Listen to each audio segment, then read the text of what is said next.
जड़े आंतजिला लुटेरा शिबू दास ओरफ लकी को भद्रक ग्रामांचल पुलिस भुवनेश्वर बड़गड़ निकटस्थ हरिनगर बस्ता साही गिरफ्त करिछि। लुट सामग्री को किणिथिबा अभियोगरे पुलिस कोलकाता एग्रा अंचल जनैक सुना दोकानी राजू पैडा को मध्य गिरफ्त करिछि। मिलिथिबा सूचना अनुसार ग्रामांचल थाना अधीनस्थ सामराईपुर सुशील कुमार पंडा घरे नथिबा बेले कोनोसी दुर्बृत्त दिन दिहिपहरे तांको पछ झरका ताड़ी 6 लाख टंकार सुना अलंकार एवं नगद 20,000 टंका लुटि नेथिले। श्री पंडा घरे लागिथिबा सीसीटीवी फुटेज अनुधान करी थाना अधिकारी श्री दास उक्त लुटेरा माननकु चिन्हट करथिले। पूर्वरु बालेश्वर थिबा बेले श्री दास उक्त युवकंकु कौनसी मामलारे कोर्ट चालाण करिथिबारु तांकु चिन्हिबा सहज साध्य होइतिला। श्री दास लकी को गिरफ्त करिबा परे तार सूचना आधार रे राजू पैडा सुना दुकान उपरे चढ़ाऊ करी चोरी होइतिबा 31 ग्राम सुना अलंकार जबत करिबा सह तांकु गिरफ्त करी भद्रक आनिथिले।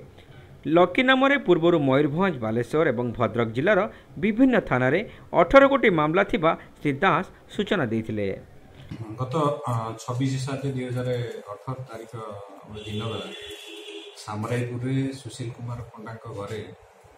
गोटे दिन गोटे बर्गलारी होता घर पछपट कबाट झरका भांगी से भर पशिला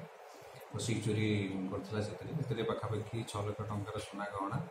एवं कैश 20,000 चोरी होता ताकू बेस करके आमर केस नंबर 363/2018 आम रजिस्ट्रेशन होती सीसीटीवी फुटेज आधार करी आम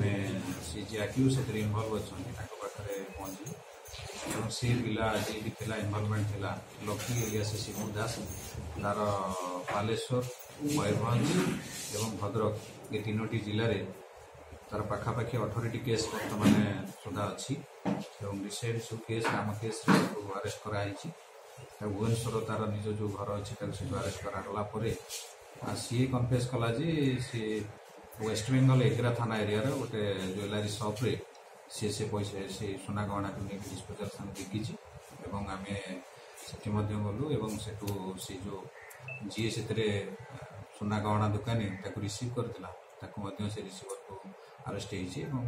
31 ग्राम पाखापाखि सुना जोटा कि अलरेडी मेल्ट कर देता रिकवर हो अरेस्ट हो।